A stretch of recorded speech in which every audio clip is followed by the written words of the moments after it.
defeated by Geralt of Rivia, master of the witchering trade. Behold, as the last gasps of life seep from the beast.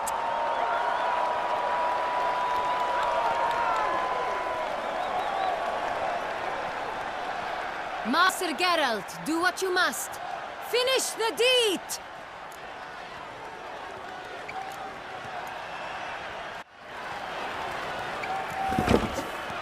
Monster's no threat. No need to kill it. A victor may always show mercy. It is his right. Long live Geralt the Merciful! Pikeman, see to the beast.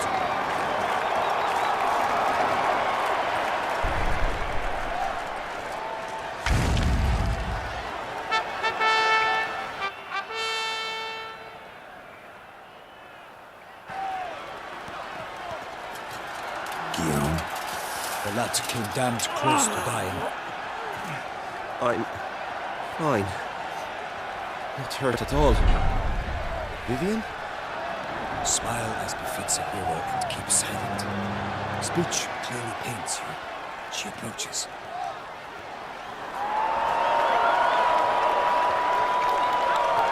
Geralt. We must talk. Vivian.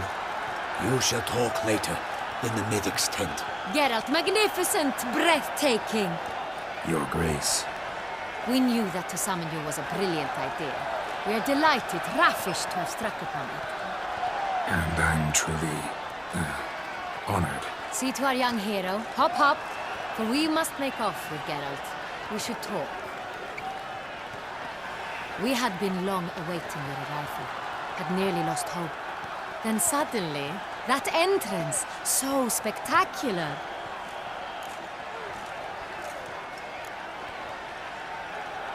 Your Grace. Shaelmars are dangerous creatures, even to knights in full-plate armor. Nonsense. In Toussaint, knights have battled beasts for mere glory since time immemorial. True.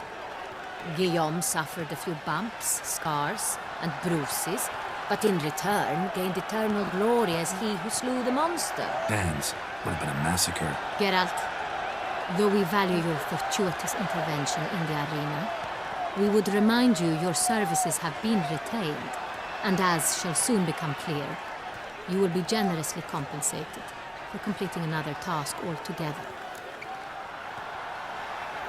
Your Grace, my contract. I'd like to discuss it. Naturally, but not here.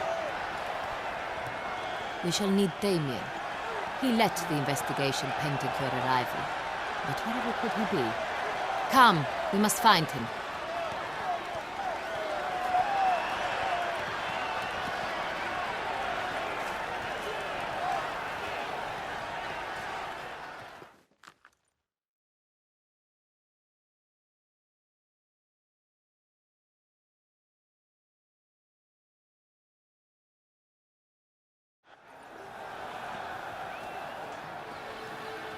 Tell us, have you come alone? Or did Viscount Julian accompany you? Wish to see Dandelion, Your Grace? Yes. I mean, no. Yes. But solely to tell him he regrets. Yes, deeply regrets rescinding the death sentence we so justly handed down upon him.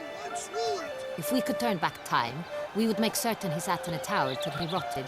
No, we would ensure he was broken on the wheel, then drawn, hanged, and quartered.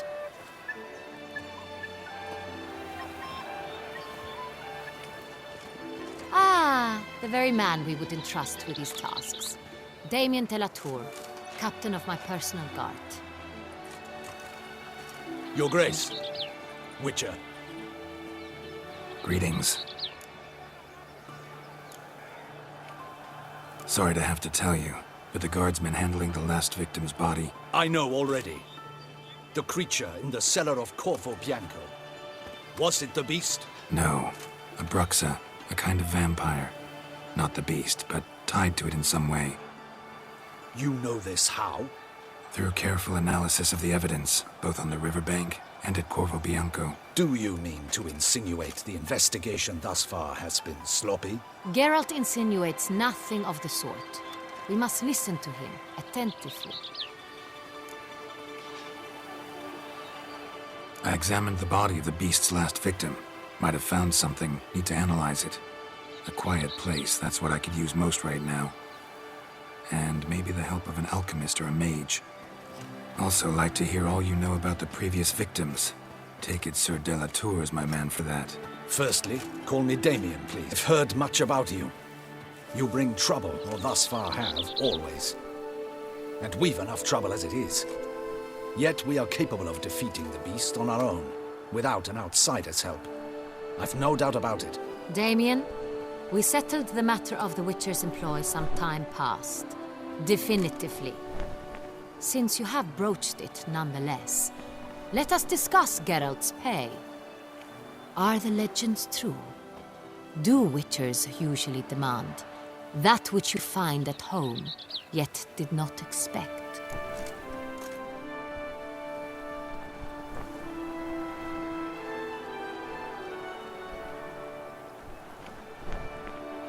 Yes, Your Grace.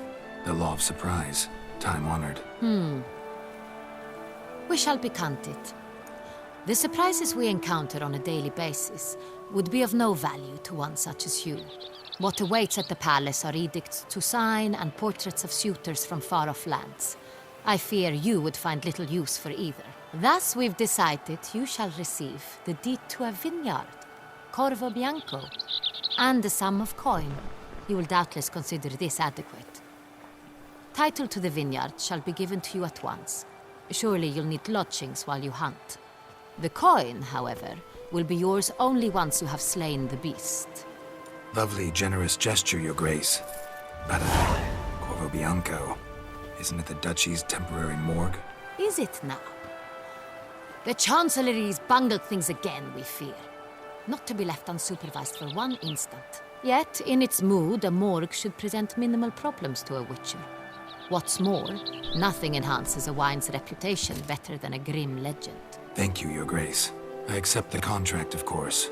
But as I said before, I'll need some information. How'd it start? Who was the first victim? Crespi was the first to die. He was famed once for his many glorious tournament victories. Then he grew old, hung up his sword, and took to winemaking. Crespi was not loved by the wine merchants. He was ruthless in business and thought to cheat many a time. He asked us for a dispensation from all court ceremonies. We did not grant it. We could not. Once you've taken the oath of a knight, you remain a knight till death. How'd he die? Where'd they find the body? Quite unusual, the circumstance. He was at a feast when suddenly one of his fellow, on his hands and knees, propped against the town pillory, his sword hanging from his neck. He had died of wounds inflicted with claws, not a weapon. Blows of great force. So he died suddenly, but the body was on its knees, meaning someone posed it. So it seems. Second murder. Tell me what you know. In the city there are certain nooks. No one reasonable ventures there after dark. Ramon Dulac's corpse was found in one such place. With the first murder, terror gripped the city. Its inhabitants grew wary, kept to safe areas. Consequently, news of the second victim came to us from a group of concerned cut-purses. Criminals fear the beast? Telling in a way. Take it you've excluded the possibility that Ramon died at the hands of these bandits. Do you believe me an amateur? Not hands, but claws killed Ramon Dulac. The wound was deep, clean. His body was found in a gutter, dressed in nightshirt and cap, a pillow placed under his head, and his sword replaced by a bed warmer. Ramon Dulac, a knight who but a dozen years past was an advisor to our father, the Duke. Someone went to a lot of trouble to make him look ridiculous. Maybe revenge was the motive. It's not out of the question. Dulac had shady dealings with the criminal underworld, but no one ever came forth with concrete proof of any misdoings. So, First two victims were knights, best years behind them. The same could be said of the third. Sir Delacroix was wont to claim that in modern times knights face new challenges, enterprise being the latest addition to the chivalric virtues. He made a veritable fortune in the grain trade. Palmerin even nicknamed him Sir de la Stinchi. Found a coin pouch on his body.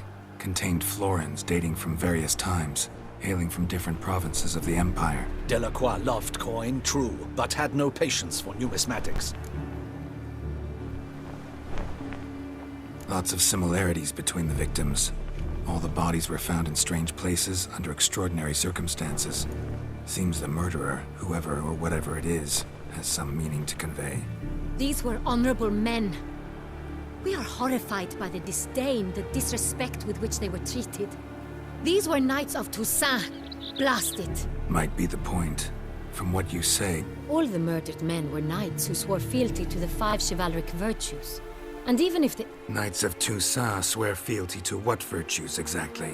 honor, wisdom, generosity, valor, and compassion.